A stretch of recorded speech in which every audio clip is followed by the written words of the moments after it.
Mr. Singhal from ASSOCHAM, Additional Secretary in the Ministry of Commerce and Industry, Ms. Himani Pandey, Joint Secretary, Ms. Nidhi Kesarwani, all the distinguished friends who have joined us from far and across the country and from different departments of the Government of India and the state governments, friends from the media, ladies and gentlemen. Truly a momentous occasion as we are once again rededicating ourselves to the Make in India program launched by Prime Minister Modi on 25th September 2014. This time we decided we'll keep the celebrations over 1 week or 10 days, starting from today, so that we can take this message across the country.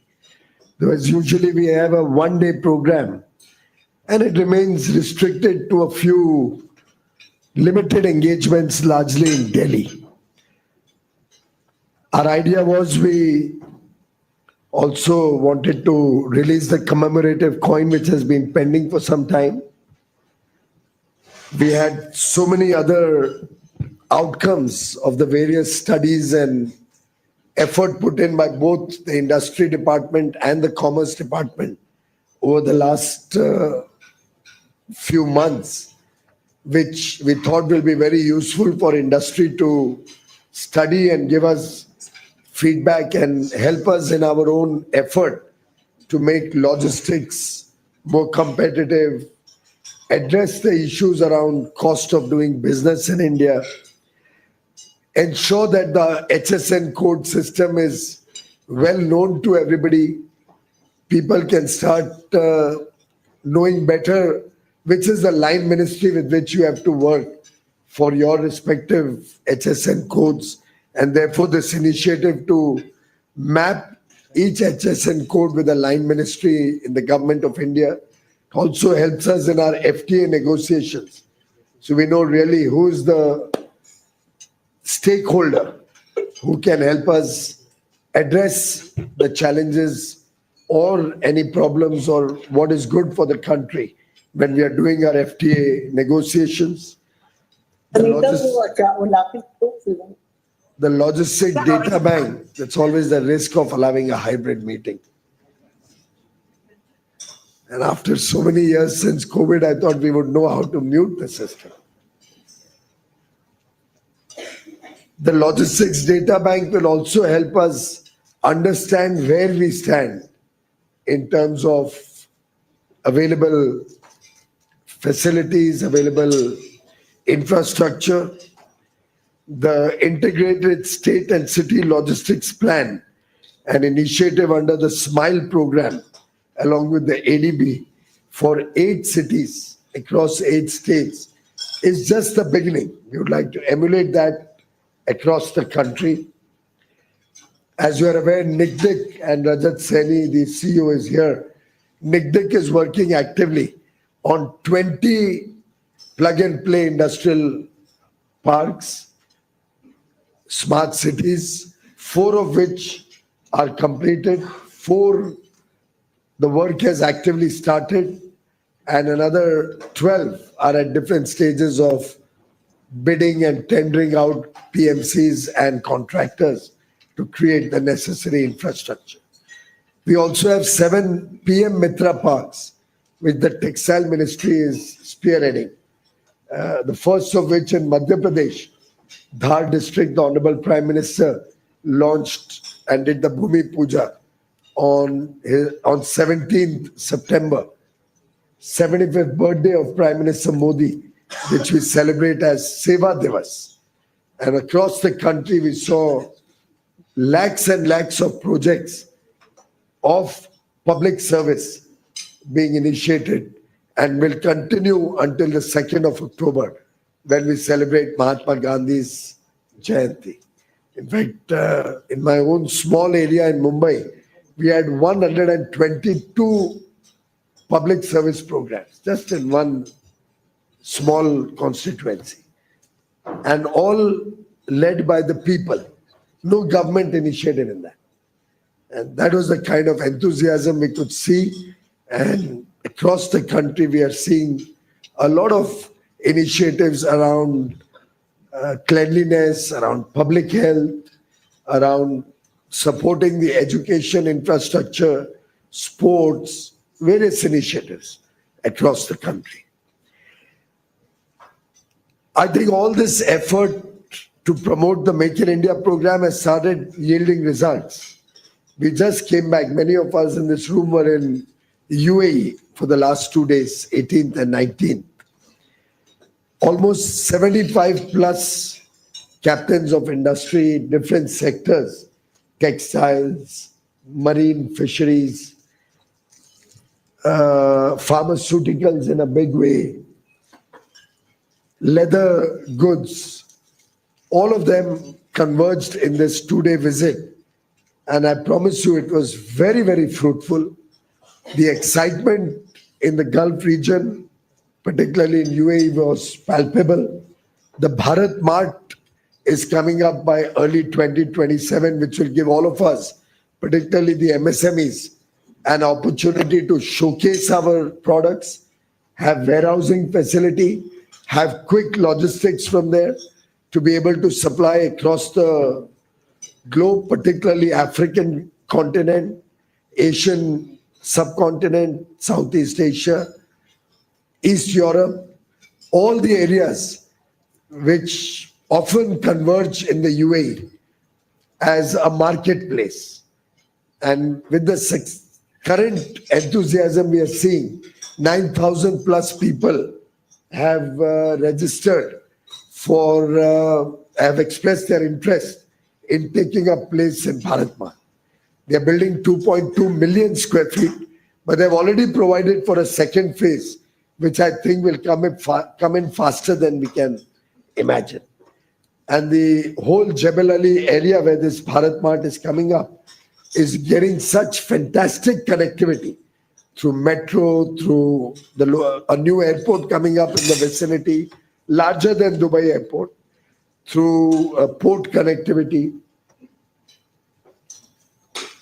and the free trade zone, that I really can see a lot of potential in that initiative, in that region. We have crossed $100 billion bilateral trade between UAE and India after the FTA. And in this visit at the high-level task force on investments, we have reset our target that in the next 3 to 4 years, we will do $100 billion of non-oil, non-precious metal trade with the UAE. And of course, I'm not going to do that. All of you are going to do that. I must also mention that the Make in India program has been given a huge thrust by the reforms in the GST, in the indirect taxation, right through since 2017. We are all aware that governments in the past spoke about converging these 30 or 35 different taxes and levies and duties and different kinds of government revenues that were having a cascading effect on our trade and business, multiplier effect of each of these taxes. So we are all aware at the factory, we paid excise duty. Came out of the factory, we paid sales tax, not only on the goods, but on the excise duty also. Then we had, if we transported it into a city, we would pay an entry tax or an octroi. All through the country, there were check nakas and toll nakas to ensure that if there's any interstate movement, we had central sales tax. I remember as a young entrepreneur in my teens, C-form was the biggest headache. And reconciliation of C-form Very often we forget all these things. जब अच्छा कुछ चीज आ जाती है तो पुरानी problems भूल जाते हैं. पर आपको याद होगा सी फॉर्म क्या हेडेक होता था, और फिर 8 साल बाद कोई सेल्स टैक्स ऑफिसर उठ के आए, सी फॉर्म रिकंसिलिएशन शुरू करो, nightmare. More often than not we would land up paying यार पूरा ही टैक्स ले लो. अब कहाँ ढूंढेंगे वो कौन बायर था, किधर है, उसके पास भी रिकॉर्ड नहीं है. Backdated C forms were a problem, and then we had to settle. You know what I mean by settle.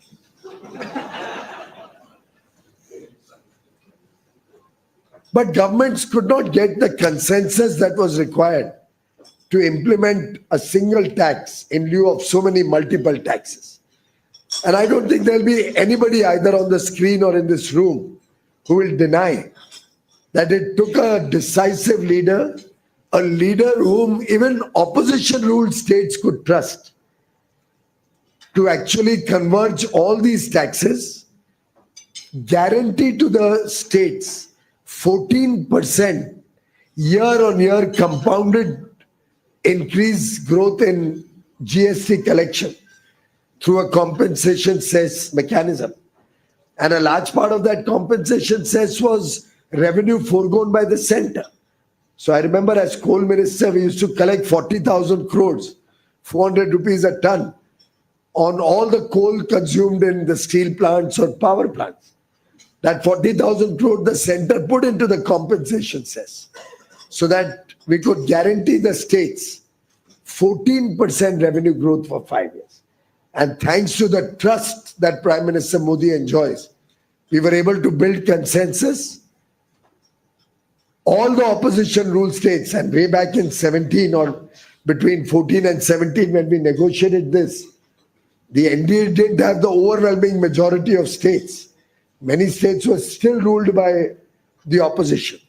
UP, for example, was ruled by Mr. Akhilesh Yadav when consensus on GST was built up. At that point of time, the RJD and their partner were running the government in Bihar. It was not a part of the NDA at that time. And so was the case in many other parts of the country. Kerala, Tamil Nadu, many states. But it was the trust that people had, that states had, that even the opposition had in Prime Minister Modi, that we could converge all these taxes, bring one GST.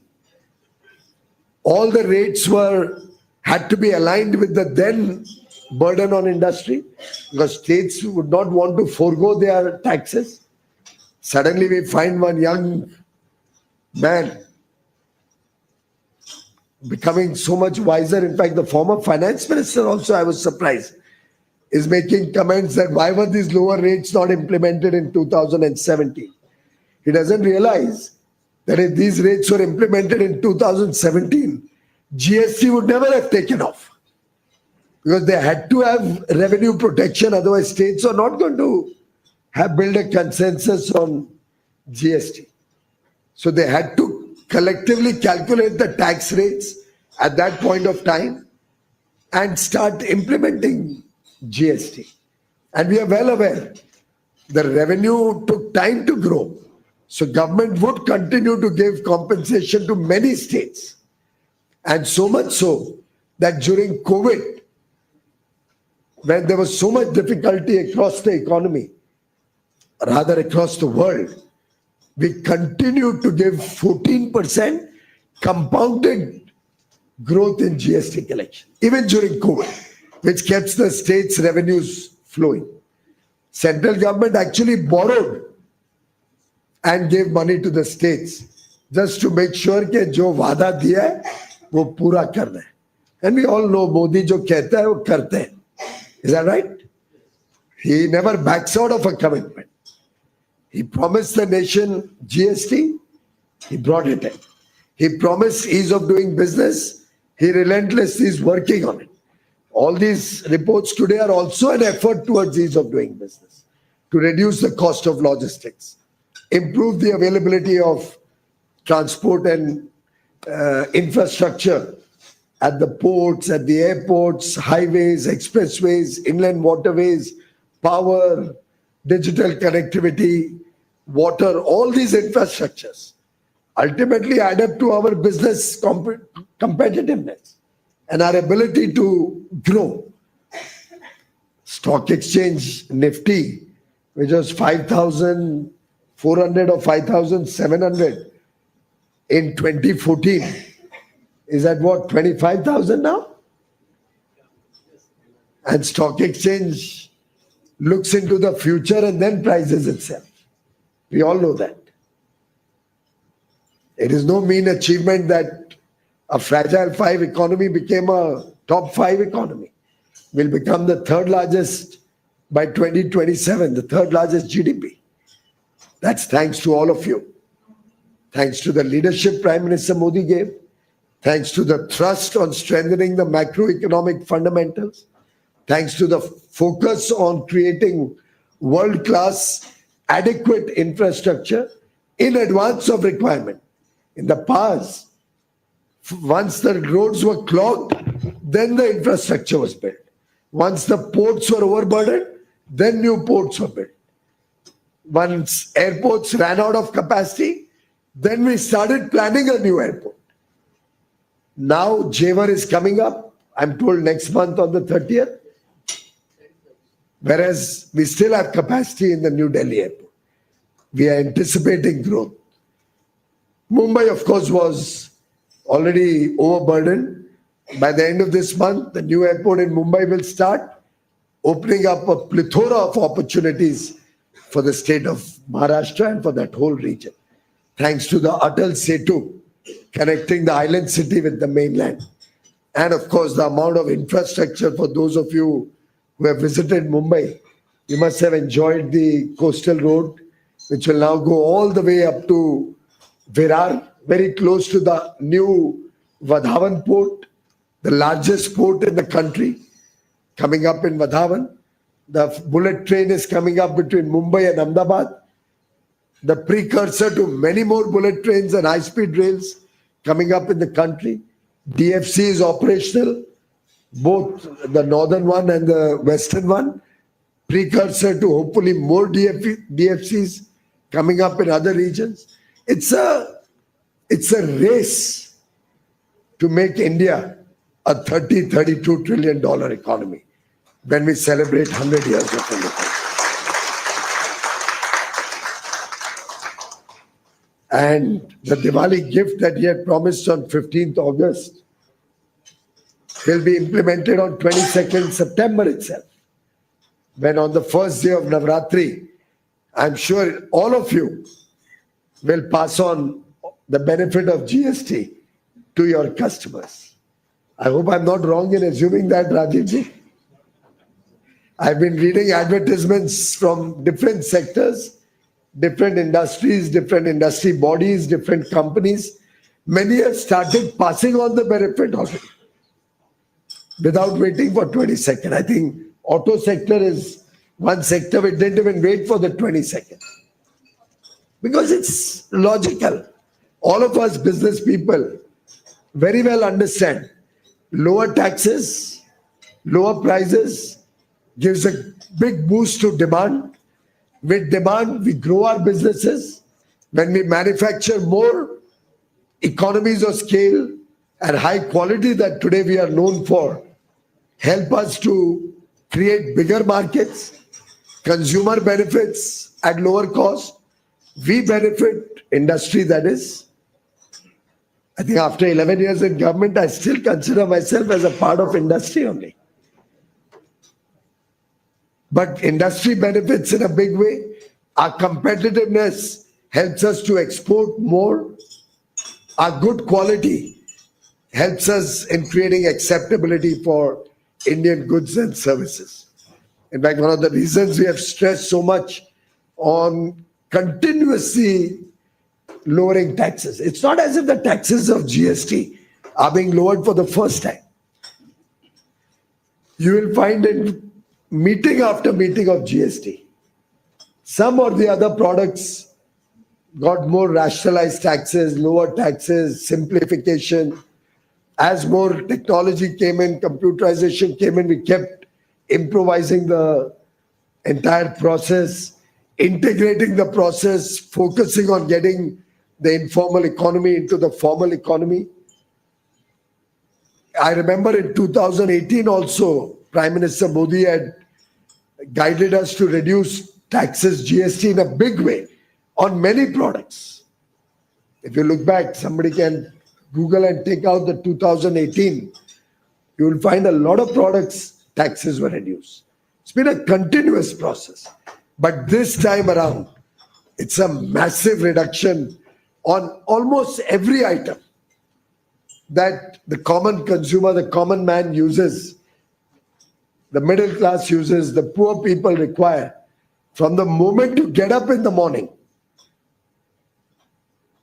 toothpaste, toothbrush, or early morning tea and coffee and snacks, all the foodstuffs have become cheaper. Milk has become cheaper. Milk products have become cheaper. I can't think of anything, watches, clothes, pen, shoes, spectacles, ties, paper products, your health and life insurance, pharmaceuticals. The list goes on and on.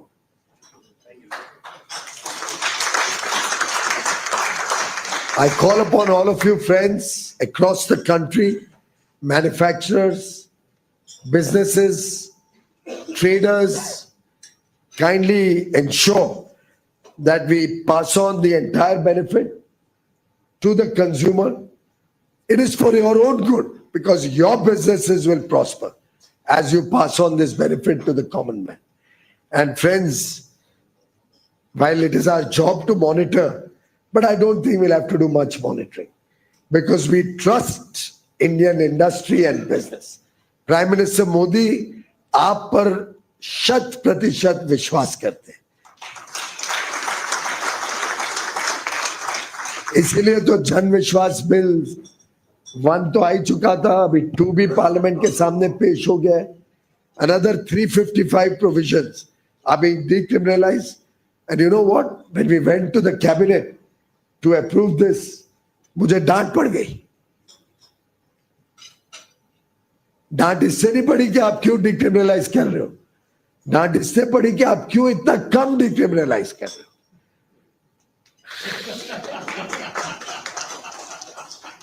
And you ask Ms. Pandey because she looks after this. I came back from the cabinet. What did I tell you straight away? I said I promised the Prime Minister हम 1000 और provisions add करेंगे जिसको decriminalize कर सकते हैं. And I think 500 के करीब already identify भी किए. 500 provisions more the department has identified. अलग-अलग line ministries को भेजे उनकी सहमति के लिए. मुझे लगता है सहमति आ भी जाएगी.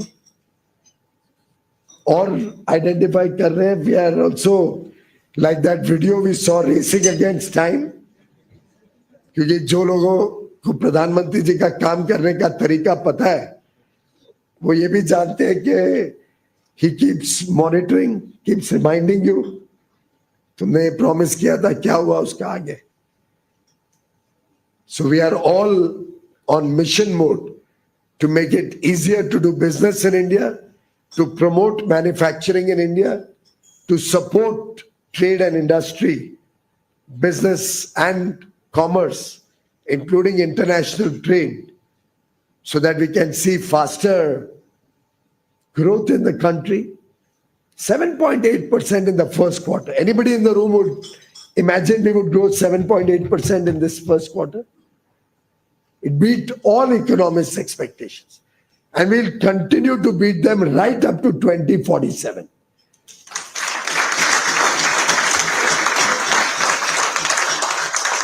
दुनिया को विश्वास है, ये मैं आपको बता सकता हूं. दुनिया समझती है भारत की ताकत क्या है. ऐसे ही नहीं है कि पूरे विश्व के अलग अलग देश भारत के साथ फ्री ट्रेड एग्रीमेंट भी करना चाहते हैं, भारत से व्यापार बढ़ाना चाहते हैं, संबंध सुधारना चाहते हैं. थोड़ा बहुत हमारे टैलेंट से डरते भी हैं. उससे भी हमें आपत्ति नहीं है। हमारा टैलेंट भारत आके यहाँ इनोवेट करे, यहाँ डिजाइन करे और हमारी अर्थव्यवस्था तेजी से आगे बढ़ेगी। So we are winners come what may. अपना आत्मविश्वास हमें नहीं खोलना है।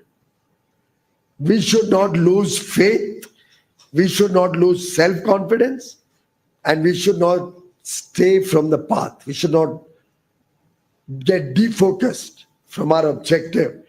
And 1.4 billion people today, 140 crore का ये सामूहिक संकल्प है भारत को विकसित भारत बनाना। 2047 तक भारत एक 30 से 35 ट्रिलियन डॉलर की इकोनॉमी बने। भारत में हर बच्चा जो पैदा हो वो सुख समृद्धि का जीवन जिए। ईज ऑफ लिविंग उतना ही जरूरी है जितना ईज ऑफ डूइंग बिजनेस है। 25 सितंबर वैसे मेक इन इंडिया दिवस के साथ साथ अंत्योदय दिवस भी है। I don't know how many of you know Antyodaya, but Antyodaya is a simple ideology that my party, originally the Jan Sangh and now the Bharatiya Janata Party, believes in, that Prime Minister Modi believes in. Antyodaya is about Deen Bandhu ki chinta. It was articulated by Deen Dayal Upadhyay, our ideologue. It's about inclusive growth. Antyodaya is about caring for the last man at the bottom of the pyramid.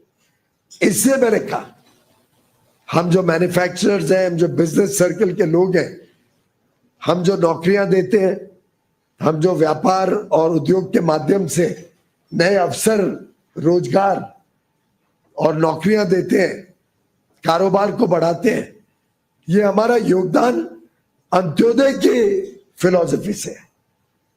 इसलिए make in India दिवस 25 सितंबर अंत्योदय दिवस के रूप में भी हम मनाते हैं। दीनदयाल जी की जन्मतिथि भी है और मेरा मानना है कि हम सब के लिए एक ये बहुत बढ़िया अवसर है to rededicate ourselves to the make in India programme. हफ्ते 10 दिन तक देश भर में इसके कार्यक्रम चलेंगे। I would appeal to all the associations to help us take this message of confidence and vision of Prime Minister Modi to the states, to the union territories. नीचे तक ये मैसेज कैसे जाए, नीचे तक लोगों का आत्मविश्वास कैसे और मजबूत हो, कैसे हम आपसे और आइडियाज मिले आगे चल के। आप सबसे रिक्वेस्ट है कि आप भी लिखित रूप में हमें आइडियाज भेजिए, क्या और हम कर सकते हैं आपके व्यापार और आपके उद्योग को और सरल करने के, कंप्लायंस बर्डन कम करने के लिए, प्रोसेस और प्रोसीजर्स को सिंप्लीफाई करने के। जितने आइडियाज दे सकते हो, आपको सिली भी लगे, आपको लगे कुछ ये ज्यादा ही मांग रहे हो, तो भी अवश्य दीजिए। Process simplification, procedure is making it easier to follow that procedure. Policies to become more user friendly. How to ensure ease of doing business and ease of living, both going hand in hand, so that every single citizen of India, and I'm sure you all want only citizens or those who have a valid visa to be in India. घुसपैठी तो नहीं चाहिए ना यहाँ पे। Every single citizen of India should live a good life, high quality life. Every single businessman in India should sleep peacefully at night, do an honest day's job. Every single person who's contributing to your businesses should get fair wages, good treatment, adequate quality of life for his children, support in his healthcare, support in his children's education. When this becomes a collective effort of all of us, it is only then all these initiatives that we are launching all the work Prime Minister Modi does day and night, every living moment dedicated to the country. Hasn't even celebrated a birthday in his life, ever. 50 years of unblemished track record of public service. 50 years.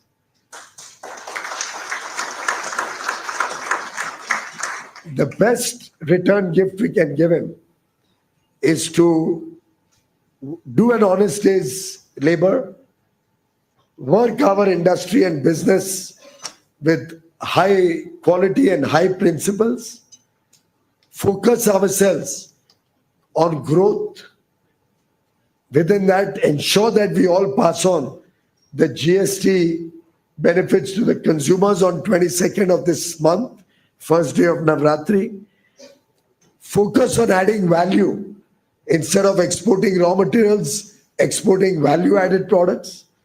Ensure we bring more value addition and technology within India so that we have resilient supply chains. Take brand India to the world. Showcase the India story. Go with confidence.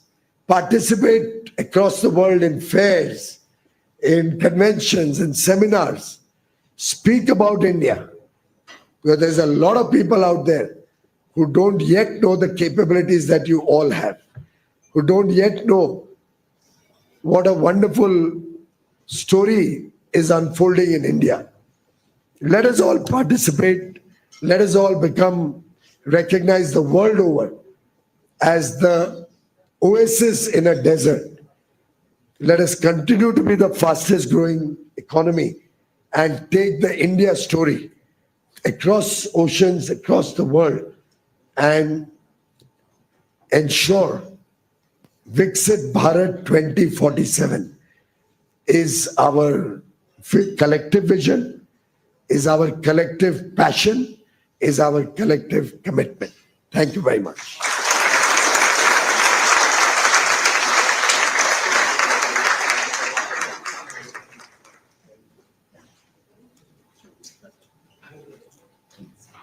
Thank you, sir, for that motivational.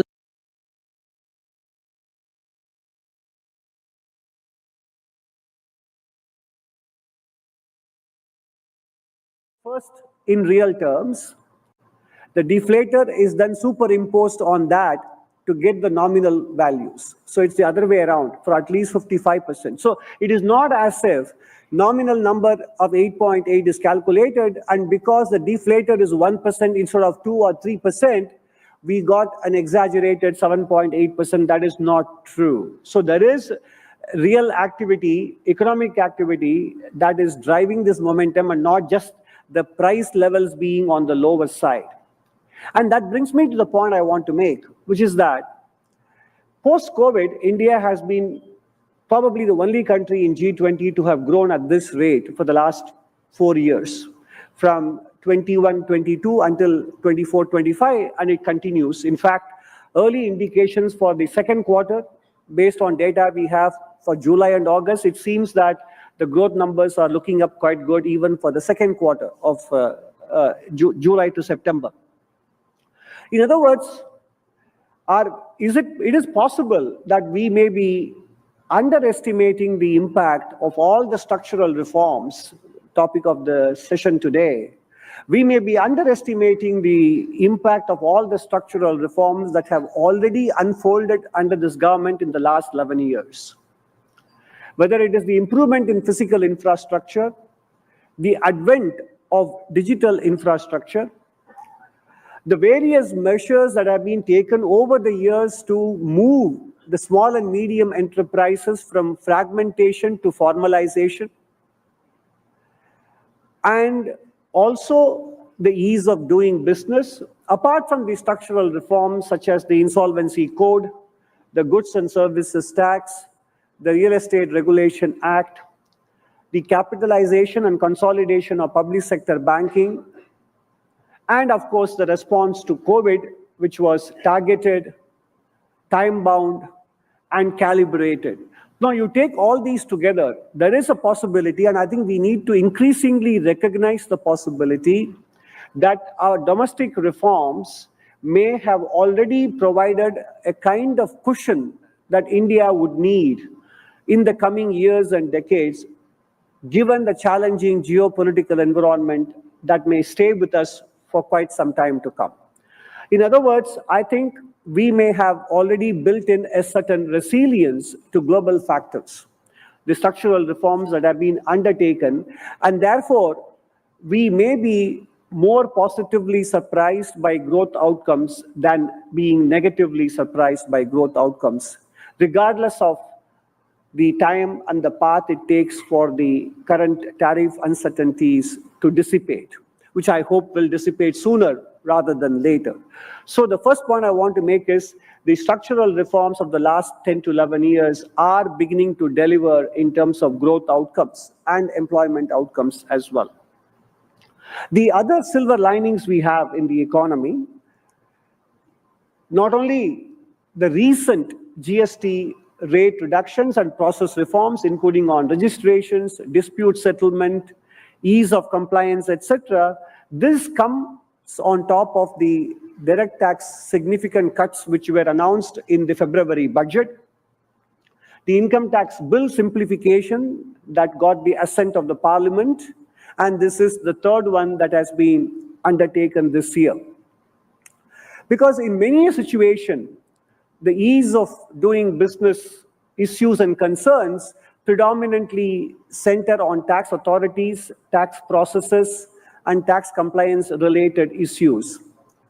We know that the journey ahead is still very long when it comes to these matters, but what you see in terms of evidence from the government's determination is to address the tax-related matters much more expeditiously than in many other areas, because they happen to constitute the most important touch point for businesses, both domestic and foreign. And we also got, very importantly, in the last few weeks, and that may have gotten a little bit buried under the avalanche of news and developments that are happening elsewhere, is a first credit rating upgrade in 30 years. We moved from BBB minus to BBB as per Standard & Poor. And if anything, if you look at the cost of borrowing for the government of India for a 10-year loan, barely 11 years ago, we used to pay around 9%. The government of India used to be able to borrow at 9% rate per annum for 10 years. Now the yield is 6.4% for 10 years. And that is a reduction of about 2.6 percentage points on average. And not only that, the extra premium, the spread between the Indian 10-year and the United States 10-year has come down to around where we are today at 240 or 230 basis points. And the number used to be 600 basis points. Now, obviously, when the government of India's borrowing cost comes down, it is natural that other interest rates in the economy also decline commensurately, because the government of India's borrowing cost is the benchmark.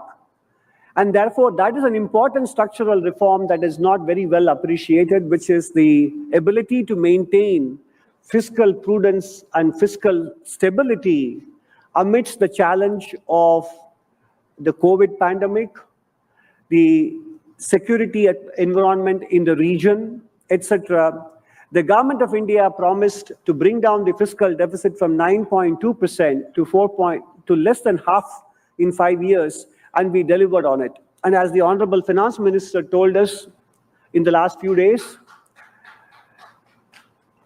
as she mentioned in the last few days, we will be able to deliver on the 4.4% fiscal deficit ratio this financial year as well. And that is a very important contribution that the government can make, apart from many other structural reforms. It is to continue to stay on the path of fiscal stability and fiscal prudence, maintaining macroeconomic stability, and which is what provides the underlying foundation for economic activity to expand over the years in terms of voluntary exchange between the private sector players. Because at the end of the day, economic activity is largely driven by voluntary exchange between private sector participants, between the public and the businesses, and between businesses and businesses. The other